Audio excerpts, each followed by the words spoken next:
Partner and IPO services leader at Deloitte, and Sam Mcbride, investment analyst at New Constructs. Gentlemen, thanks for joining us today. Sam, I'll start with you. A couple weeks ago, you wrote that Uber's IPO valuation makes no sense. That's when it was believed to be valued around $100 billion. Today, with the stock trading down another 8%, market cap somewhere around $63 billion, does it still make no sense? Absolutely, it still makes no sense. You know, they're still have slowing growth. They're still losing $3 billion a year.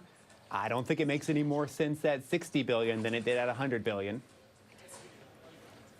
You don't. Where would it make some sense? You know, I don't think Uber has any real value as a standalone company because I don't think they have any real path to profitability. The question is if they're ever going to have any appeal to an acquirer. And I think at that point it becomes a build versus buy question. So you got to look at the capital invested at the business. We pegged the valuation about 20 to 25 billion. That's the amount of capital that's put into the business. That's where we think there's a logic to an acquirer potentially doing a deal there. Yeah, although if the losses continue, it's still tough for somebody to buy it. Barrett, coming back to you for a minute on the IPO itself. You heard Leslie, of course, sort of giving an analysis of what may have gone wrong there.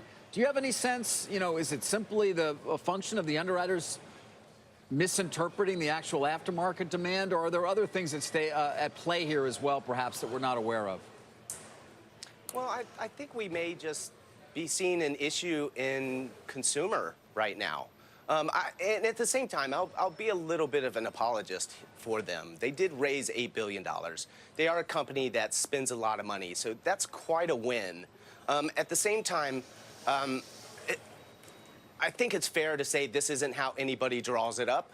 So, you know, but who's to blame? I'm not so sure that there's really a specific party here. The timing was obviously clearly unlucky. And I also think it's probably important to point out that this is one point in time. Over the long term, this is probably fairly meaningless. Over the short term, it's not, but certainly over the long term, there's still a lot here to be worked out. Yeah, no, and they made that point as well. Nelson Shai did when we spoke to him on Friday.